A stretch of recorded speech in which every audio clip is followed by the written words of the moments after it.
शिंदेसाठी थोड्याच वेळात आता राजभवनावर पत्र जाणार आहे। तर एकनाथ शिंदेबद्दलचा जो सस्पेन्स होता तो संपलेला आहे आणि आता शिंदे उपमुख्यमंत्री पदाची शपथ घेणार आहे आणि थोड्याच वेळात राजभवनावर शिंदेसाठी पत्र जाणार आहे आणि आता बघतोय की जो सस्पेन्स कायम होता तो संपलेला आहे आणि शिंदे उपमुख्यमंत्री पदाची आज शपथ घेतील। काल राजभवनावर सत्ता स्थापनेचा दावा केल्यानंतर मुख्यमंत्री एकनाथ शिंदे माध्यमांसमोर बोलले होते की थोडं थांबा, संध्याकाळपर्यंत मी माझी भूमिका जाहीर करतो। मात्र त्यांनी संध्याकाळी तर काय भूमिका जाहीर केली नव्हती। बैठकांचा सिलसिला सुरू होता। मात्र आता बातमी आली ते म्हणजे शिंदेंसाठी आता थोड्याच वेळात राजभवनावर पत्र जाईल आणि अखेर शिंदे हे मंत्रिमंडळात असणार आहेत, उपमुख्यमंत्रीपद ते स्वीकारणार आहेत। आपण अधिक माहिती घेऊ, आमचे प्रतिनिधी सूरज मसुकर आपल्यासोबत आहेत। सूरज, उपमुख्यमंत्रीपद ते स्वीकारतील, पण गृहमंत्रीपदाचं काय? आजही गृहमंत्रीपद आम्हालाच हवंय अशी शिवसेनेची मागणी आहे। आता शिवसेनेच्या अनेक नेत्यांनी ही जी मागणी केलेली आहे, जर का उपमुख्यमंत्रीपद एकेकाळी फडणवीसांकडे होतं तेव्हा गृहमंत्रीपद देखील त्यांच्याकडे होतं, त्यामुळे आमची मागणी जी आहे ती बरोबर आहे। आज एकनाथ शिंदे हे उपमुख्यमंत्रीपदी यजमान होणार आहे, त्याचं पत्र आता थोड्याच वेळात राजभवनावरती जाणार आहे। मात्र गृहमंत्री पदाबाबत अद्याप सस्पेन्स कायम आहे आणि आम्ही सर्व जे निर्णय आहे ते एकनाथ शिंदे जो निर्णय घेतील त्या निर्णयाला आमचा पाठिंबा असेल। मात्र शिवसेना ही आग्रही आहे गृहमंत्री पदासाठी, पण आता आणि भाजप देखील एका ठिकाणी आग्रही आहे की भाजप गृहमंत्रीपद सोडायला तयार नाही। मात्र आता हे पाहणं महत्त्वाचं ठरणार आहे की गृहमंत्रीपद नेमकं कोणाच्या वाड्यामध्ये पडतंय, कारण भाजप खूप आग्रही आहे आणि असं देखील कळत आहे की गृहमंत्रीपद हे भाजपकडे जाणार, त्यामुळे उपमुख्यमंत्रीपदी एकनाथ शिंदेच राहतील, मात्र गृहमंत्रीपद हे भाजपकडे जाणार अशी माहिती जी आहे ती समोर येते। सूरज, आपण बघतो की थोड्याच वेळात आता अमित शहा दाखल होतील, अशा वेळेला अमित शहा आल्यानंतर काय खलबतं होऊ शकतात का गृहमंत्री पदाबाबत? काय तिढा मंत्रिपदाचा तिढा काय सुटू शकतो का? थोड्या वेळात अमित शहा हे मुंबईत दाखल होणार आहेत, त्याआधी ते सह्याद्रीवरती जाणार आहेत आणि त्या ठिकाणी महायुतीचे नेते देखील जाणार आहेत। त्या तिघांमध्ये देखील गृहमंत्री पदावरून चर्चा होऊ शकते। मात्र जी ठोस बातमी जी आपल्यापर्यंत पोहोचलेली आहे ती म्हणजे भाजप काहीही झालं तरी गृहमंत्रीपद सोडायला तयार नाही। तसं काल देखील देवेंद्र फडणवीस यांनी जेव्हा महायुतीच्या नेत्यांची बैठक वर्षाती पडली होती तेव्हा देखील देवेंद्र फडणवीस यांनी हात सूर लावला होता की तुम्ही इतर कोणतीही खाती घ्या, मात्र गृहमंत्रीपद हे भाजपकडे राहील असा सूर जो होता तो देवेंद्र फडणवीस यांनी व्यक्त केला होता। मात्र आता अमित शहाच्या बैठकीत नेमकं काय निर्णय होतोय, अमित शहा नेमकं याचे काय निर्णय घेतात आता हे पाहणं महत्त्वाचं ठरणार आहे। सुरेश, सत्तेतलं हे 2 नंबरचं गृहमंत्रीपद प्रत्येक पक्षाला हवंच असतं, मात्र शिंदेने अगदी पहिल्यापासून गृहमंत्रीपदावर दावा केला होता, त्यांच्या सगळ्या आमदारांनी देखील दावा केला होता। त्यामुळे आता काय मध्यम तोडगा निघणार का, काय सुवर्णमध्य साधला जाणार का, हे बघणं खूप महत्त्वाचं आहे। याबद्दल काय सांगाल?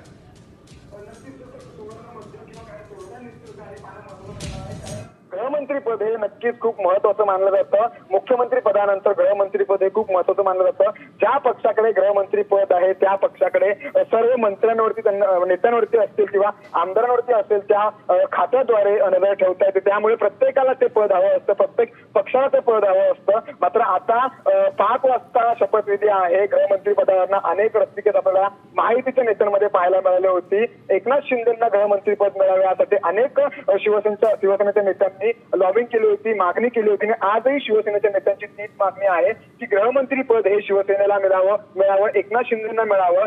पण आता 3 वाजता अमित शहा मुंबईत येतील आणि सह्याद्री अतिथीगृह तिथे थांबतील।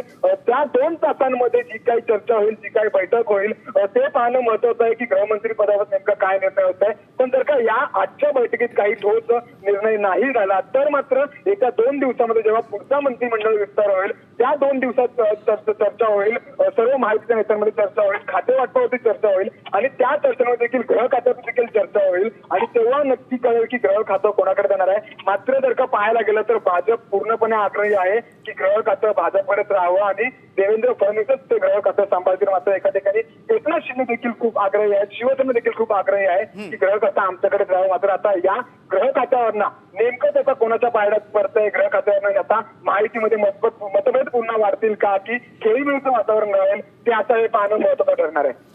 सुरेश, शिंदे आता उपमुख्यमंत्री पदाची शपथ घेणार हे स्पष्ट झालेलं आहे। मात्र आणखी काही मलीदार खाती, खूप महत्त्वाची खाती, त्यामध्ये अर्थ आहे, महसूल आहे, अशी खाती तरी आपल्याला मिळावीत असा देखील त्यांचा डाव असू शकतो, त्याबद्दल काय सांगशील?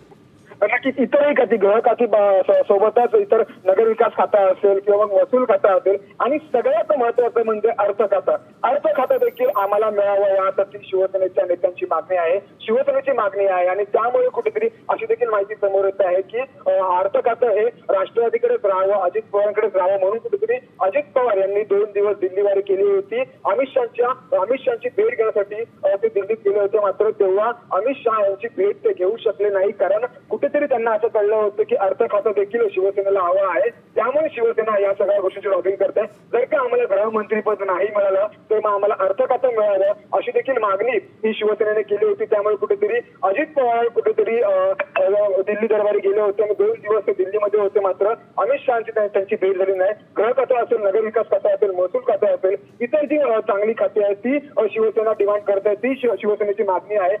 मात्र आता आज या तिघांचा शपथविधी झाल्यानंतर पुढच्या 2 दिवसामध्ये जी काही खाती वाटप होईल, 2 दिवसांमध्ये जे काही खाती वाटपावरती चर्चा होईल, तेव्हा मात्र हे पाहणं महत्वाचं आहे की जी वजनदार खाती आहेत ती कोणाकोणाच्या पारड्यात पडतात. जसं की अर्थ खातं हे अजित पवारांकडे होतं, ते नेमकं कोणाकडे राहणार आहे, ते नेमकं कोणाला मिळणार आहे, गृह खातं नेमकं कोणाला मिळणार आहे, नगरविकास असेल किंवा महसूल खातं असेल ते नेमकं कोणाच्या पारड्यात पडणार आहे, ते आता खरंच खूप महत्वाचं मानलं जाणार आहे. कारण येणारा जो 5 वर्षाचा कालावधी असेल तो खूप महत्वाचा मानला जाणार आहे. कारण आतापासूनच खात्यांना घेऊन महायुतीमध्ये कुठेतरी रस्तिकेच आपल्याला सर्वांना पाहायला मिळाली होती. निश्चितच सुरेश तू आमच्याबरोबर असंच थांब. आपण पुन्हा एकदा प्रेक्षकांना या महत्वाच्या बातमी संदर्भात सांगूया. तर आपण बघतोय की शिंदेंचा उपमुख्यमंत्री पदाचा जो सस्पेन्स आहे तो आता संपलेला आहे. शिंदे उपमुख्यमंत्री पदाची शपथ आज घेणार आहे आणि शिंदेसाठी थोड्याच वेळात राजभवनावर पत्र देखील जाणार आहे. तर आपण काल बघतोय, काल सत्ता स्थापनेचा दावा केल्यानंतर सविस्तर माहिती जी आहे ती एकनाथ शिंदे संध्याकाळी सांगणार होते आणि त्यानंतर देवेंद्र फडणवीस यांनी देखील वर्षावर जाऊन एकनाथ शिंदेंची भेट घेतली होती आणि आज सकाळपासून आमदार देखील एकनाथ शिंदेंच्या भेटीसाठी वर्षावर गेले आणि आता शिंदेंचं मन वळवण्यात त्यांना यश आले की काय असं चित्र बघायला मिळते आणि आता शिंदेंचा उपमुख्यमंत्री पदाचा सस्पेन्स जो आहे तो संपलेला बघायला मिळत आहे. शिंदे गटाचे जे आमदार आहेत त्यांनी देखील शिंदेंची मनधरणी केली होती.